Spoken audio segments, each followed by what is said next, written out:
सभी मेरे प्यारे भाई बहन हैं, राम राम। जय हिंद, जय भारत दोस्तों भाई। और आज बात करेंगे दोस्तों भाई, हरियाणा पुलिस में कांस्टेबल से लेकर इंस्पेक्टर तक कितने साल में प्रमोशन हो जाती है दोस्तों भाई। अगर किसी भाई बहन ने भाई चैनल सब्सक्राइब नहीं किया तो प्लीज़ वो चैनल को सब्सक्राइब कर सकते हैं दोस्तों भाई। कोई भी हरियाणा पुलिस से रिलेटेड भाई अपडेट आओगी तो आप सभी भाई बहनों ने वीडियो के माध्यम से पता चल जाएगा दोस्तों भाई। कोई भी अपडेट भाई, थर्ड वेटिंग लिस्ट या 2015-18 वाली वेटिंग लिस्ट या जो न्यू भर्ती है भाई फिजिकल वगैरह कब होगा, कब से शुरू होगा, तो आप सभी भाई बहनों ने अपडेट मिलती रहेगी दोस्तों। इसलिए बोल रहा हूँ दोस्तों, जिससे भाई बहन ने चैनल सब्सक्राइब नहीं किया प्लीज़ वो चैनल को सब्सक्राइब कर सकते हैं दोस्तों भाई। तो बात करते हैं भाई अपना प्रमोशन कितने साल में होगी भाई कांस्टेबल से भाई। और ये आर सी टी जब तक आपकी ज्वाइनिंग हुई तब से काउंट होगा दोस्तों भाई। ठीक है, तो ये मानो भाई आपकी हुई है मार्च में भाई ज्वाइनिंग दोस्तों भाई, 2023 में भाई। ठीक है, और मार्च 2024 में आपने 1 साल हो गया। ठीक है, फिर 25 में भाई 2 हो गई, 26, 3, 27, 3, 4 और 28, 5, 5 साल हो गए भाई। तो क्या हम अब B1 के पेपर में बैठ सकते जो फर्स्ट प्रमोशन होगी? तो इसमें नहीं बैठ सकते भाई आप, क्योंकि आपने मार्च में हुआ है और B1 का पेपर होता भाई जनवरी या फरवरी में होता दोस्तों भाई। ठीक है, तो आप इसमें नहीं बैठोगे, आप बैठोगे भाई 29 में दोस्तों भाई। जो 29 में 2029 में आपका B1 का पेपर हुआ तो इसमें बैठोगे दोस्तों भाई। ठीक है, और ये हो गया दोस्तों 5 छठे साल बैठोगे दोस्तों आप। ठीक है, और फिर आपका भाई 6 महीने का अपने लोअर का कोर्स चलेगा दोस्तों भाई। तो 6 या 7 साल के बाद भाई आप हवलदार प्रमोट होगे दोस्तों भाई। ठीक है, और जो EHC बनते हैं दोस्तों, EHC, ESI, ठीक है, ESI, तो वे बनते हैं भाई जैसे आप कांस्टेबल हो गए भाई तो 12 साल में भाई EHC भाई, फिर 22 साल में ESI, 32 साल में ESI। ठीक है, और 42 साल में भाई फिर अपने इंस्पेक्टर बन जाते हैं दोस्तों भाई। ठीक है, अगर उनकी नौकरी बच रही होगी तो सीनियरिटी के हिसाब से भाई फिर अपने बढ़ा देते हैं दोस्तों। अगर भाई आप प्रमोशन लेते हो दोस्तों भाई 6 साल में, 6 साल में आप हौलदार बन गए, 6 साल में आप हेड कांस्टेबल बन गए। ठीक है, तो कम से कम भाई आप 6-7 साल में ASI के सीनियरिटी के हिसाब से आपका नंबर आवा दोस्तों। मैं बनाया था भाई 2014 में दोस्तों भाई हेड कांस्टेबल भाई। ठीक है, और 2014 में भाई मेरा भी पेपर में गए थे मधुबन लोअर में, और 14 में ये बने थे भाई, और 23 में इंटर करी थी भाई, और 23 में अपने ASI बन गए थे भाई हम 2023 में। तो 7 साल का 2007 में मैं भर्ती हुआ था। ये देख लो भाई 7 साल तो ये हो गए। ठीक है, और 7 और 14 और 9 भाई, और 9 साल, 9 साल लग गए दोस्तों भाई ASI में। ये देख लो, अगर आप फर्स्ट चांस में करोगे ना भाई तब आप 6-7 साल में अपन हवलदार फर्स्ट चांस में। ठीक है, तो 6 छठे साल आप हवलदार बन जाओगे, और उसके बाद भाई अपने 6-7 साल फिर लगेंगे।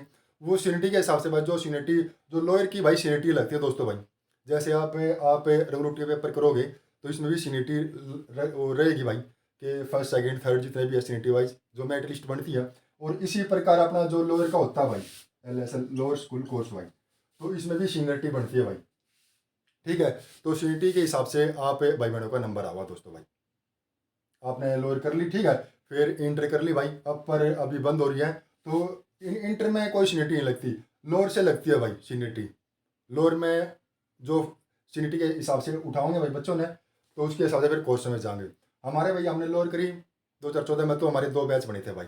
इंटर करी, इंटर में 2 बैच बने, पहला बैच पास आउट हो गया।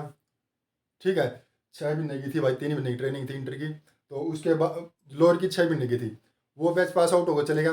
फिर हम गए थे, 2 बैच बन गए, तो उसमें भाई अपने देख लो गैप कितना हुआ, 6 महीना गैप हो गया। फिर इंटर में भी इसी प्रकार भाई, इंटर थी 3 महीने की, इंटर थी भाई 3 महीने की, IMSC इंटरमीडिएट स्कूल कोर्स भाई, ये है 3 महीने का कोर्स प्रमोशन। ठीक है, और ये है 6 महीने का भाई, तो 3 महीने में। और भाई इंटर में भी अपने 3 बैच बने थे, वो 2 बैच बने थे दोस्तों भाई। इंटर अपने फर्स्ट बैच चले गया, फिर अपने सेकंड। तो आए किस तरह थे भाई, जो B1 का पेपर हुआ था ना, तो CNT वाई लेते हैं भाई, जो ज़्यादा कैंडिडेट हो गए तो आधे एक बारी आधे एक बारी, इस तरह भेजते हैं भाई फिर कोर्स के लिए। ठीक है, तो आप भाई बहन आ गया हुआ समझ में भाई। और इसलिए बोलता हूँ दोस्तों भाई, आपने कोर्स भी करने चाहिए भाई, क्यों कोर्स के नंबर जुड़ेंगे जब आप B1 पेपर में बैठोगे।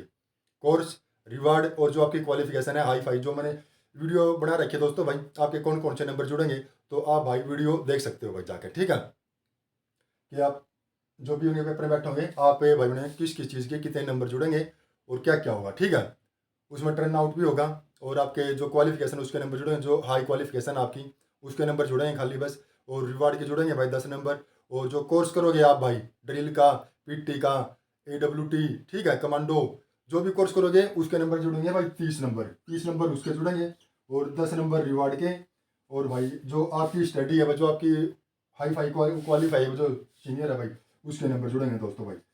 लास्ट है M में भाई अपने साइंस से भाई, ठीक है, उसके 8 नंबर है। जो LLB कर रहा है उसके भी 8 नंबर है भाई। ठीक है, तो ये देख लो भाई, 30 नंबर आपके कोर्स के, 10 नंबर रिवार्ड के, और 8 नंबर आपके क्वालिफिकेशन के भाई। और पेपर होगा भाई आपका जो लॉयर का होता है, वो 140 नंबर का पेपर होता है, और 50% नंबर लेने जरूरी होते हैं भाई, 70 नंबर। अगर आपके भाई 49.5% भी नंबर है, तो भाई आधा नंबर भी कम है ना, तब भी आप भाई B1 के पेपर में फेल हो फिर। ठीक है, पेपर में पास हो गए तब आपके भाई रिवार्ड के और कोर्स के और पढ़ाई के नंबर तब जुड़ेंगे भाई, तब आप पेपर में पास होंगे। तो अगर पेपर में फेल हो तो ये आपके कोई नंबर नहीं जुड़ेंगे दोस्तों भाई। तो इसलिए बोल रहा हूँ दोस्तों भाई, आप अभी से अपनी पढ़ाई शुरू रखो भाई। जो अपने बेसिक कोर्स में सिखा रहे हैं ना दोस्तों, तो यही आओगा। एक बुक आओगी भाई लोर की, उसमें से आप मोटा मोटा दोहराते रहो रोज की रोज आपने।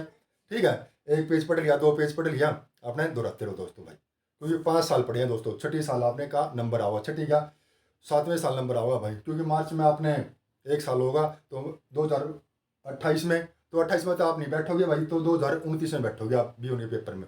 जो जवान अभी फिलहाल ट्रेनिंग कर रहे हैं भाई, PT सुनवारिया, मधुबन, जहाँ भी कर रहे हैं। ठीक है, तो ये देख लो दोस्तों भाई, कितने साल में प्रमोशन होती है दोस्तों भाई।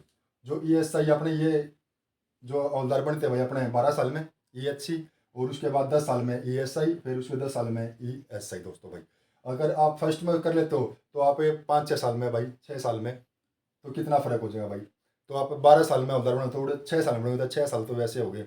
ये देखो, तो फर्स्ट में बन गया ना दोस्तों भाई हवलदार, तो ये मानो वो कम से कम इंस्पेक्टर तो कन्फर्म है बिल्कुल। तो एक आदमी जिसकी भाई एज कम है, ठीक है, जो 21-22 साल का भर्ती हो गया पुलिस में, और फर्स्ट चांस में वो B1 क्लियर कर देता है पेपर, तो वो DSP 100% बनेगा दोस्तों भाई। ये देख लो दोस्तों भाई। ठीक है भाई, तो यही थी भाई आज की एक वीडियो छोटी सी, माँ चलो भाई बहन को बता दूँ भाई। कई भाई बहन पूछ रहे थे सारे प्रमोशन के बारे में, बताओ कितने साल में प्रमोशन होती है, तो इसलिए भाई मैं चलो एक वीडियो बना देते हैं, भाइयों को कुछ पता चले, कुछ हेल्प हो भाइयों की। और अपनी पढ़ाई भाई अपने जारी रखना दोस्तों, और कोर्स भाई अपने करने हैं दोस्तों भाई। अगर आपने कन्फर्म हवलदार बनना है भाई, तो कोर्स करने पड़ेंगे आपने, और रिवार्ड भाई। ठीक है, कोर्स और रिवार्ड बस। और पढ़ाई तो जो आपने कर रखी है, ठीक है। अगर और आगे कोई पढ़ना चाहता है भाई, तो डिस्टेंस से आप एडमिशन ले सकते हो भाई, लेकिन SP साहब से परमिशन लेनी पड़ेगी दोस्तों भाई, आगे पढ़ाई करने के लिए भाई, डिस्टेंस से दोस्तों। ठीक है, तो आज की भाई यही एक वीडियो थी। और वीडियो आप भाई बहनों थोड़ी बहुत भी हेल्पफुल लगे ना दोस्तों, तो वीडियो को लाइक शेयर जरूर करो प्यारे मित्रों। तो इसके साथ ही सभी मेरे प्यारे भाई बहन हैं, राम राम, जय हिंद, जय भारत।